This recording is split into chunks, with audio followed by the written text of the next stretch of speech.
ان 5 جگہ مت پڑھنا ورنہ انسان کافر سے بھی بدتر ہو جاتا ہے۔ وہ 5 جگہ یہ ہے۔ بسم اللہ الرحمن الرحیم۔ محترم ناظرین، قرآن مجید اللہ تعالیٰ کی عظیم کتاب ہے۔ یہ برکت والی کتاب ہے۔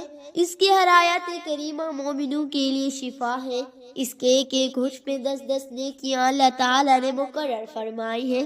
قرآن کریم دنیا اور آخرت کی پریشانیوں کا علاج ہے۔ قرآن پاک رحمتوں کا خزانہ ہے، لیکن اس عظیم رحمت والے خزانے سے مالا مال ہونا ہو تو پہلے سچے دل سے بسم اللہ الرحمن الرحیم پڑھو، پھر اس خزانے کو کھولو اور زیادہ سے زیادہ اللہ تعالیٰ کی رحمتوں کو حاصل کرو۔ جب قرآن کریم جیسی عظیم کتاب بغیر بسم اللہ الرحمن الرحیم کے نہیں کھلتی تو دوسرے جائز کام کی برکتیں بغیر بسم اللہ الرحمن الرحیم کے کیسے حاصل ہو سکتی ہیں؟ حضرت عثمان بن عفان رضی اللہ تعالی عنہ نے رسول اللہ صلی اللہ علیہ وسلم سے بسم اللہ کی نسبت سوال کیا تو حضور اکرم نور مجسم صلی اللہ علیہ وسلم نے فرمایا، یہ اللہ تعالیٰ کا نام ہے۔ اللہ تعالیٰ کے بڑے نام اور اس میں اس قدر نزدیکی ہے جیسے آنکھ کی سیاہی اور سفیدی میں۔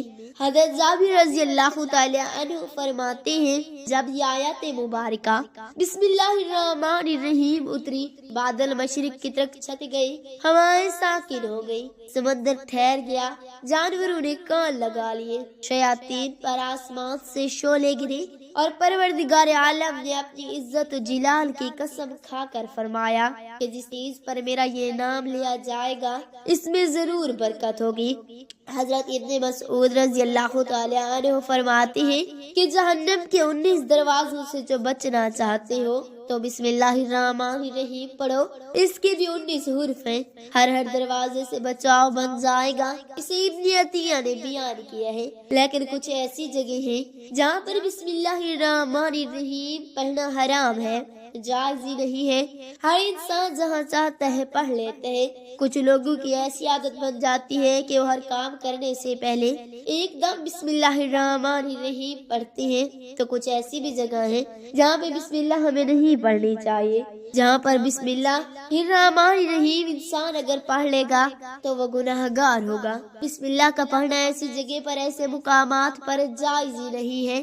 اب آپ یہ سمجھ لیجئے کہ کن مقامات پر بسم اللہ پڑھنا چاہیے اور کن مقامات پر بسم اللہ نہیں پڑھنی چاہیے۔ محترم ناظرین، آپ نے سنا ہوگا کہ ہر کام شروع کرنے سے پہلے بسم اللہ الرحمن الرحیم پڑھنا چاہیے، کیونکہ بسم اللہ الرحمن الرحیم کا معنی ہے کہ اللہ تبارک و تعالیٰ کے نام سے شروع جو بڑا مہربان نہایت رحم کرنے والا ہے۔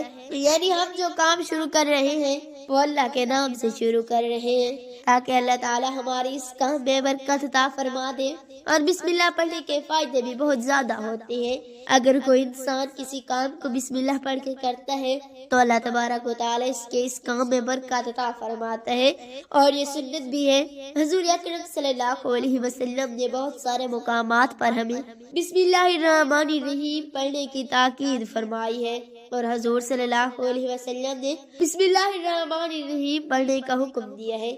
اب اگر آپ کوئی بھی نیک کام شروع کر رہے ہیں، اس نیک کام شروع کرنے سے پہلے بسم اللہ الرحمن الرحیم اگر آپ پڑھ لیں گے تو آپ کی سنت بھی ادا ہو جائے گی، اور اس پہ آپ کو اجر و ثواب بھی ملے گا، اور اس کی برکتیں بھی پٹ کو ملیں گی۔ اگر آپ نے کسی نیک کام شروع کرنے سے پہلے بسم اللہ پڑھ لیا تو پھر انشاءاللہ اس میں آپ کا نقصان نہیں ہوگا۔